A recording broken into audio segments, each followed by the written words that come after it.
अध्यक्षांची दहीहंडी या ठिकाणी होते आणि महाराष्ट्राचे लाडके मुख्यमंत्री आदरणीय एकनाथजी शिंदे साहेबांचे चिरंजीव आणि शिवसेनेचे संसदीय गट नेते आणि खासदार आदरणीय श्रीकांतजी शिंदे साहेब आपल्या लाडक्या अध्यक्षांच्या या दहीहंडी सोहळ्यासाठी स्वतः उपस्थित राहतात। मागं ज्यावेळी अध्यक्ष साहेब मुख्यमंत्री नव्हते त्यावेळी साहेब तुमच्या वाढदिवसाला आले होते आणि आज दहीहंडीचा कार्यक्रम असताना आज या ठिकाणी खासदार साहेब आपल्या या ठिकाणी उपस्थित आहेत।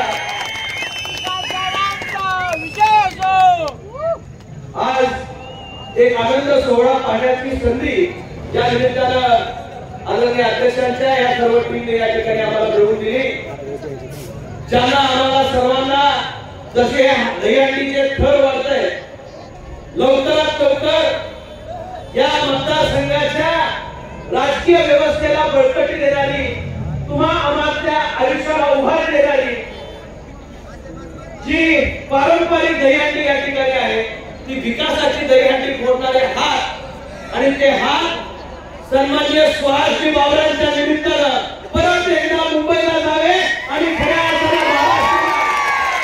विकासाचं पर्व उभं करणारं नेतृत्व या मतदारसंघामध्ये उभं राहावं यासाठी सुहास भैयांचे हात बळकट करण्यासाठी सन्माननीय खासदार श्रीकांत साहेब या ठिकाणी आलेले आहेत। मगाशी एका तरुण मुलांनी या ठिकाणी दहीहंडीची सलामी दिली, अनेक दहीहंडी मंडळ या ठिकाणी येत आहेत। एक मुलगी त्यांच्या खांद्यावर बसली होती साहेब, तिला आपण या ठिकाणी बोलवलं आणि तिला तुमच्या हस्ते बुके दिला। योगायोगाने तिला खांद्यावर घेतल्यानंतर मी तिला विचारलं तुझं नाव काय, तिने मला सांगितलं माझं नाव लक्ष्मी। ज्यांनी ज्या मुख्यमंत्र्यांनी प्रत्येक महिला मुलीच्या आयुष्यामध्ये एक आनंदाचा क्षण आणला, रक्षाबंधनाच्या निमित्तानं त्यांच्या घरामध्ये लक्ष्मी नेली आणि आज महाराष्ट्राच्या लाडक्या मुख्यमंत्र्यांना लाडकी लेक लाडकी बहीण नावाची जी या ठिकाणी मुख्यमंत्र्यांची योजना आहे ती घराघरापर्यंत नेली। आज खऱ्या अर्थानं योगायोग असा आहे की खांद्यावर बसताना सुद्धा लक्ष्मी खांद्यावर बसली आणि खऱ्या अर्थानं प्रत्येक गरीबाच्या घरामध्ये लक्ष्मीचं द्वार खुलं करणारे मुख्यमंत्री सन्माननीय एकनाथजी शिंदे साहेब आज या ठिकाणी आहेत। मी मनापासून तासगावच्या या मातीमधल्या सर्व या ठिकाणी असणाऱ्या मुलांचं अभिनंदन करतो। अनेक संघ या ठिकाणी येणार आहेत, त्यांचे सर या ठिकाणी आपण पाहणार आहात। हा खेळ अतिशय जोखमीचा खेळ आहे। आतापर्यंत या खेळाला कधीही खेळाचा दर्जा नव्हता।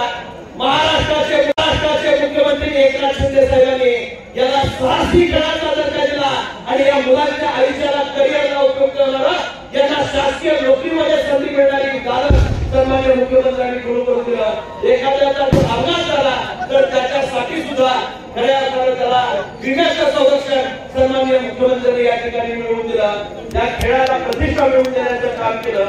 मगाशी आपले जे प्रकाशराव बोलत असताना म्हणाले की हा मुंबईत सुरू झालेला खेळ आहे, मुंबईत सुरू झालेला खेळ नाही, हा श्रीकृष्णाने सुरू केलेला खेळ आणि श्रीकृष्णानं मैंने ही माखन खावे म्हणत जी दहीहंडी त्यावेळी या ठिकाणी फोडायचा ती दहीहंडीची परंपरा हे गोपाळ आजपर्यंत या ठिकाणी जपतात, तिचा थर या ठिकाणी वाढवतात। लक्ष्मीला सलाम करून तिला एकदम बॅलन्स सांगलं। निश्चितच ज्यावेळी थर एक एक वर चालतो ना दहीहंडी फोडणाऱ्याचे हात एखाद्याचे असू शकतात, पण खालच्या थरांमुळे खऱ्या अर्थानं तो वरचा माणूस तिथपर्यंत जाऊ शकतो।